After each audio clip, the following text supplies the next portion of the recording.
माहौल तो बने। वो माहौल कैसे बनेगा? नहीं, देखो हम गौर नहीं कर रहे, तहरीकी हमारी चलेगी। हमारी लीडर ऑफ द अपोजिशन जो है, हमारे पार्लियामेंटेरियन, वो कन्विक्ट भी हो गए, डिस्क्वालीफाई भी हो गए, गैर आईनी कानूनी तरीके से बड़े अनसेरेमोनियल उन्होंने यहाँ से निकाल दिया है। ऐसे हालात में कैसे हम उसको करेंगे? अब हमारे कब दे रहे हैं? देखो अभी तो हमारे पास स्टे उमर अयूब खान साहब ही हमारे लीडर ऑफ द अपोजिशन थे, फिलहाल वही है। फ्यूचर में देखते हैं अगर कोई ऐसा ऑप्शन आता है। चेयरमैन साहब, माहौल किस तरह बनाने की आप बात कर रहे हैं? देखिए माहौल का बनाएगा? ये मैंने जो जिक्र किया, बात दरअसल ये है कि किस तरह सरकमस्टांसेस में आपसे बात करें। हम पार्लियामेंट को मजबूत करना चाह रहे थे, बावजूद इसके कि 180 सीटें थी, 91 के साथ बैठे 76 पे आए, ना आपने आवाज़ सुनी। देखो 1 साल पूरा होने को आया, 10 सितंबर को हमने एक कमेटी बनवाई थी। ये रेजोल्यूशन उमर अयूब खान साहब का था। उसमें हमने कहा कि सर काइंडली एक ऐसी कमेटी बनाए जिसमें सारे पार्लियामेंटेरियन की प्रोटेक्शन के लिए और उनके ख़ानदानों की प्रोटेक्शन के लिए हम कुछ करें।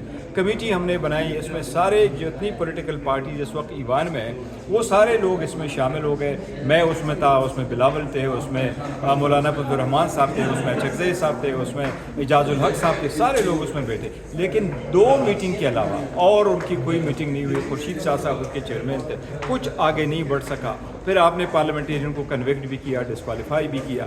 आइन के मुताबिक कोई डिस्क्वालिफिकेशन नहीं हो सकती अनलेस एंड अनटिल उसका रेफरेंस स्पीकर ने भेजा और उस पर हेयरिंग भी हो।